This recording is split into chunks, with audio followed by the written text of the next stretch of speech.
ఓం మహాగణాధిపతయే నమః. ఓం గురుభ్యో నమః. ఓం శ్రీమాత్రే నమః.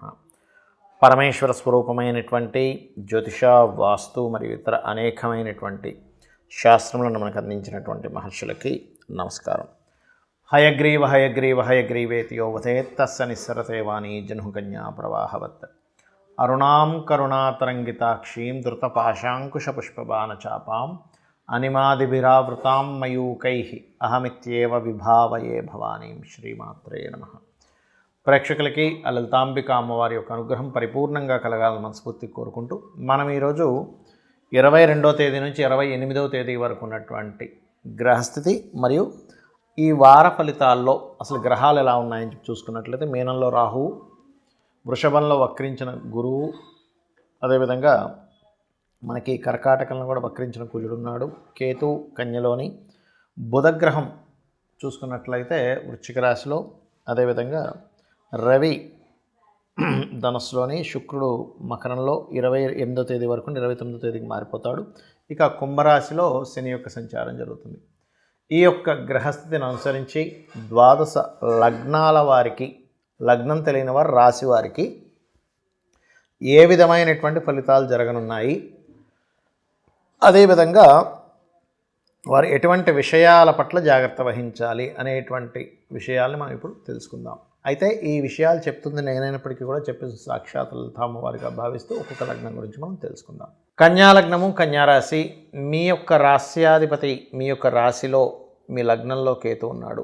ఎప్పుడైతే కేతు ఉన్నాడో తెలియని వైరాగ్యము, విరక్తి ఇటువంటివి జరుగుతూ 3వ స్థానంలో ఉన్నందుకు, 3లో ఎప్పుడైతే బుధుడు ఉన్నాడో ఈ బుధుడు షార్ట్ జర్నీస్ని ఇటువంటి వాటిని చూపిస్తుంది. అది పెద్ద విషయం కాదు. అయితే ఇక్కడ 3లో ఉండే బుధుడు కొన్ని కొత్త అగ్రిమెంట్స్ జరిగేలా చేస్తాడు. ఇక్కడ చూసుకున్నట్లయితే మరొక విషయం ఏంటంటే ఇక్కడ ఈ 4వ స్థానంలో రవి, ఈ రవి పర్టికులర్గా 12వ అధిపతి 4లో ఉండడం అనేటువంటిది చూసుకున్నట్లయితే ఇక్కడ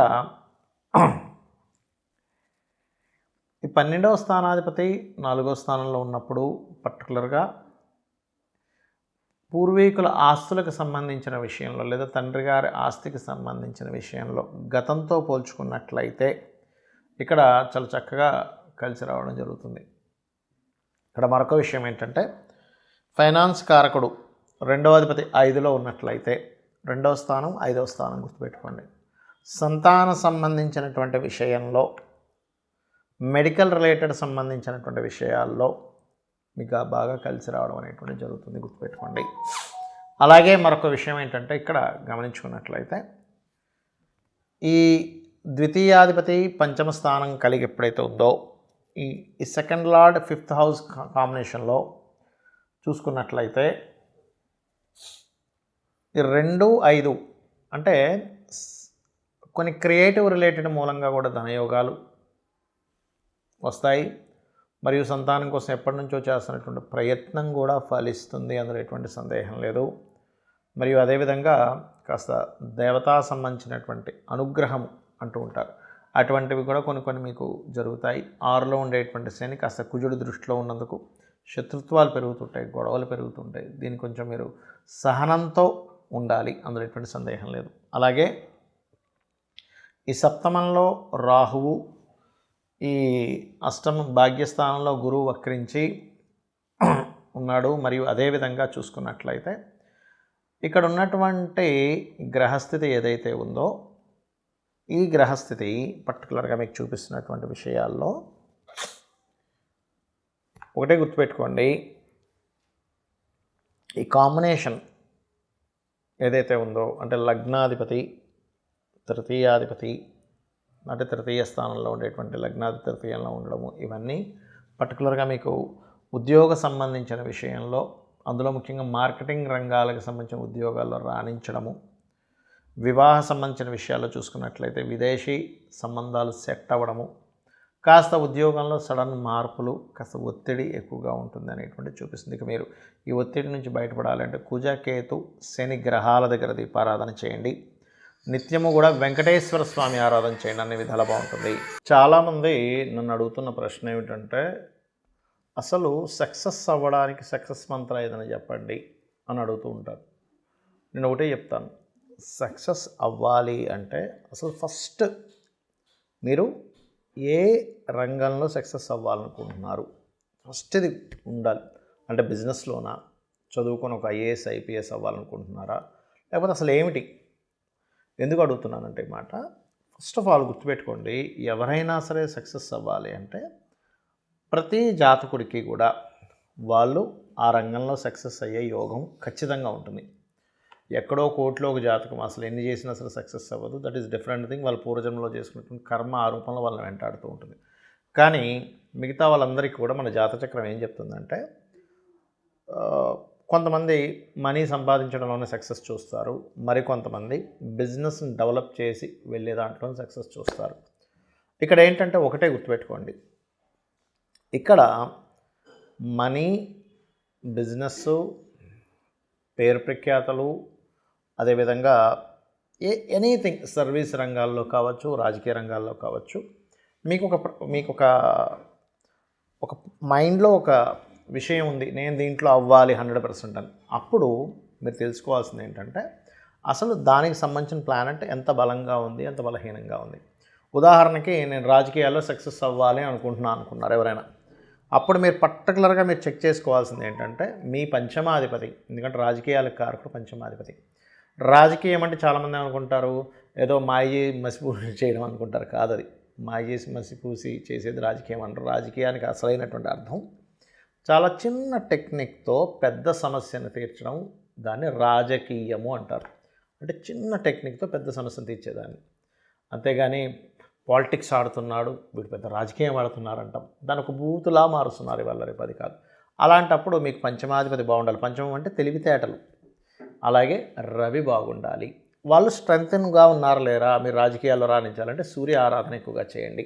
రాహు ఆరాధన కూడా చేయాలి ఇవాళ రేపు ఉండేటువంటి. ఎందుకంటే ఇవాళ రేపు ఉన్నటువంటి రాజకీయాలు రాహు సంబంధంగా ఉన్నాయి. దుర్గా ఆరాధన చేయండి. అలా కాదండి, నేను ఒక ఫుడ్ ఇండస్ట్రీలో ఉన్నాను, ఫుడ్ ఇండస్ట్రీలో నేను బాగా పైకి రావాలనుకుంటున్నాను, లేనట్లయితే ఒక ఎక్కువగా తిరిగేటువంటి సంబంధించినవి అంటే ఫుడ్ కానీ తిరిగేటువంటి ట్రాన్స్పోర్టింగ్ రిలేటెడ్ వీటిలో ఉన్నాను, అది జాబ్ చేస్తున్నానా లేకపోతే బిజినెస్ చేస్తున్నా, ఎనీథింగ్ నేను రాణించాలంటే ఒకటే, చంద్రబలం పెరగాలి. చంద్రబలం పెరిగితేనే మీరు అందులో రాణిస్తారు. At the same time Annapurna Ashtakam చేయండి, 100% మీరు సక్సెస్ అవుతారు. ఇక మూడోది గుర్తుపెట్టుకోండి, మూడో విషయం ఇక్కడ ఈ యొక్క సిస్టమేటిక్గా చూసుకున్నట్లయితే మీరు ఫుడ్డు అండ్ మూడోది, కొంతమంది చూడండి నేను డిపార్ట్మెంట్లో ఒక మంచి రేంజ్కి వెళ్ళాలి, ఆ రెండు రకాలుగా ఉంటుంది. ఎట్లాగా, ఒకటేమో ఐఏఎస్ ఐపీఎస్ అయ్యేటువంటి రేంజ్లోకి వెళ్ళడము, రెండవదేమో సైబర్ రిలేటెడ్ దాంట్లోనే ఒక సైబర్ సెక్యూరిటీ రిలేటెడ్ సంబంధించిన దాంట్లో కొన్ని ఉంటాయి, దాంట్లో నేను ఒక గొప్ప యాప్ని క్రియేట్ చేయాలి, ఇట్లా ఉంటుంది. లేదా నేను చాలా స్ట్రాంగ్ అవ్వాలనుకుంటుంది, అలాంటప్పుడు మేము మార్స్ స్ట్రాంగ్ అవ్వాలి.